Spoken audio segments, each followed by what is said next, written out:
اگر امامہ کو یہ توقع تھی کہ سالار جلال کو اس سے شادی کرنے کے لیے قائل کرے گا تو یہ اس کی سب سے بڑی بھول تھی۔ وہ امامہ سے کوئی ہمدردی رکھتا تھا، نہ ہی کسی خوف خدا کے تحت اس سارے معاملے میں کودا تھا۔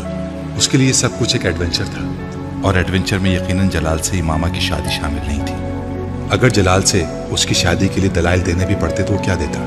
اس کے پاس صرف ایک دلیل کے علاوہ کوئی اور دلیل نہیں تھی کہ جلال اور امامہ ایک دوسرے سے محبت کرتے ہیں، اور وہ یہ دلیل تھی جسے جلال پہلے ہی رد کر چکا تھا۔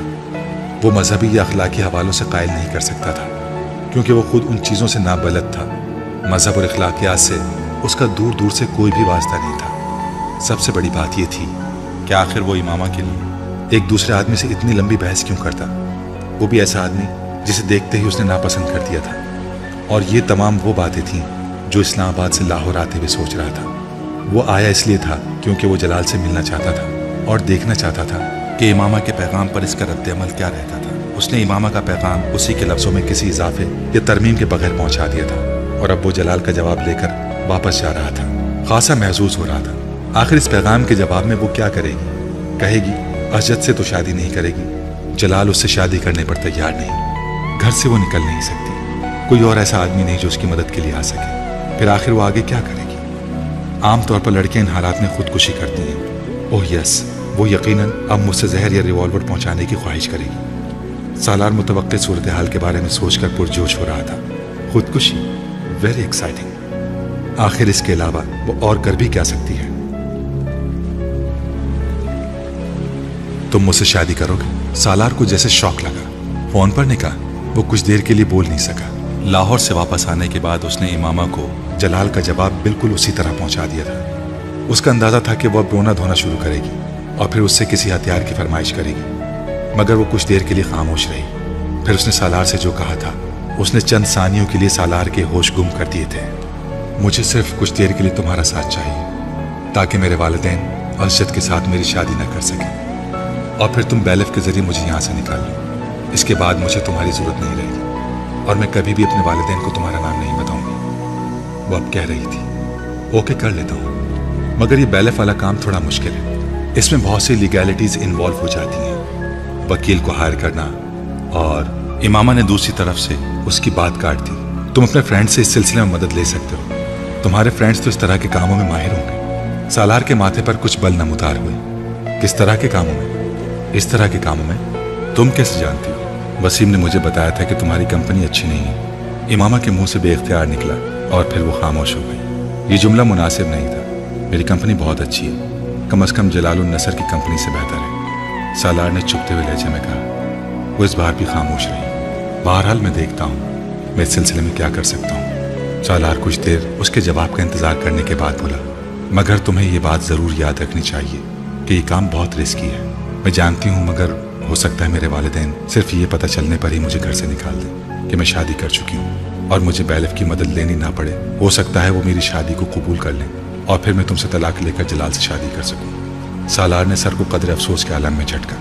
اس نے دنیا میں اس طرح کا احمق پہلے کبھی نہیں دیکھا۔ وہ احمقوں کی جنت کی ملکہ تھی، یا شاید ہونے والی تھی۔ چلو دیکھتا ہوں کیا ہوتا ہے، سالار نے فون بند کرتے ہوئے کہا۔ میں ایک لڑکی سے نکاح کرنا چاہتا ہوں۔ حسن نے سالار کے چہرے کو غور سے دیکھا اور پھر بے اختیار ہنسا۔ یہ اس سال کا نیا ایڈونچر ہے یا آخری ایڈونچر؟ آخری ایڈونچر، سالار نے بڑی سنجیدگی کے ساتھ تبصرہ کیا۔ یعنی تم شادی کر رہے ہو؟ حسن نے برگر کھاتے ہوئے کہا۔ شادی کا کون کہہ رہا ہے؟ سالار نے اسے دیکھا۔ تو پھر میں ایک لڑکی سے نکاح کرنا چاہ رہا ہوں، اس کو مدد کی ضرورت ہے، میں اس کی مدد کرنا چاہتا ہوں۔ حسن اس کا چہرہ دیکھنے لگا۔ آج تم مذاق کے موڈ میں ہو؟ نہیں، بالکل بھی نہیں، میں نے تمہیں یہاں مذاق کے لیے تو نہیں بلایا۔ پھر کیا فضول باتیں کر رہے ہو؟ نکاح، لڑکی کی مدد وغیرہ وغیرہ۔ اس بار حسن نے قدرے ناگواری سے کہا۔ محبت ہو گئی تمہیں اس سے؟ مائی فٹ، میرا دماغ خراب ہے کہ میں کسی سے محبت کروں گا، اور وہ بھی اس عمر میں؟ سالار نے تحقیر آمیز انداز میں کہا۔